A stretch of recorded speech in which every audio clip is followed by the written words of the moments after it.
Hello guys, আপনারা সবাই কেমন আছেন? আশা করি আপনারা সবাই ভালো আছেন।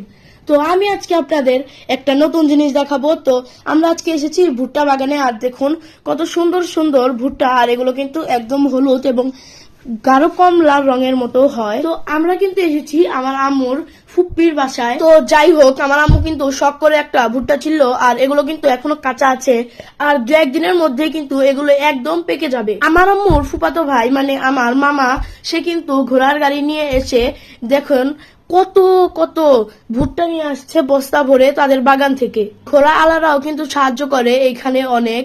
তো দেখতেই পাচ্ছেন এখন ঘোড়া আলা কিন্তু চলে যাবে, আবারও কিন্তু বাগানে চলে যাচ্ছে আরো ভুট্টা আনতে, কারণ তারা অনেক অনেক ভুট্টা নিয়ে আসবে এখন বাগানে। এদিকে ঘোড়াকে একটু খেতে দিল, জানো ঘোড়া একটু সুস্থ সবল থাকে, তাতে ঘোড়ার ক্লান্তিটা দূর হয় এবং তারা কথাবার্তা বলছে এবং কাজ কিভাবে করবে তার পরিকল্পনা করছে। আমার আম্মু ফুপা মানে আমার নানু, সে কিন্তু বস্তা গুলো থেকে ভুট্টা বের করে নিচ্ছে। তো এই ভুট্টা গুলো কিন্তু 2 থেকে 3 দিন শুকাবে। তো এখন যেহেতু সন্ধ্যা হয়ে গেছে, তাই ভুট্টা গুলো সংগ্রহ করে রাখবে একত্রে। তো পরের দিন রোদে দিয়ে শুকাবে।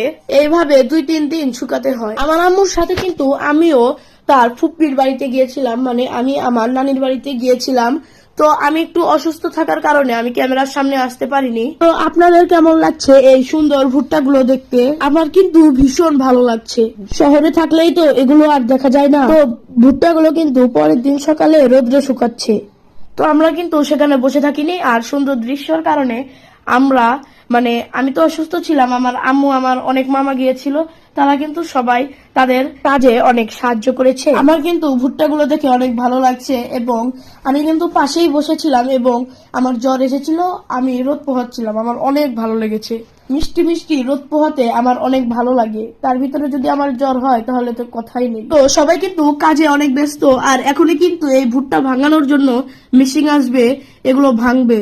আমি কিন্তু বলি যে ভুট্টা ভাঙাবে, কিন্তু আমার নানিরা বলে যে ভাড়াই করবে। তো এখানে কিন্তু আমার আম্মু, আমার আন্টি এবং আমার নানি এবং আমার মামারাও ছিল, তারা কিন্তু তাদের কাজে অনেক সাহায্য করেছে, আর তারা বলছিল যে আমাদের কাজগুলো করতে অনেক ভালো লাগছে এবং মজা করছি আমরা। তো দেখেন এখন কিন্তু মেশিনটা চালু করলো। তো আমি এখন আপনাদের দেখাবো কিভাবে ভুট্টা মারাই করে। তো দেখতে পাচ্ছেন খালি ভুট্টা দিচ্ছে, আর দেখেন ভুট্টাগুলো কিভাবে মারাই হচ্ছে।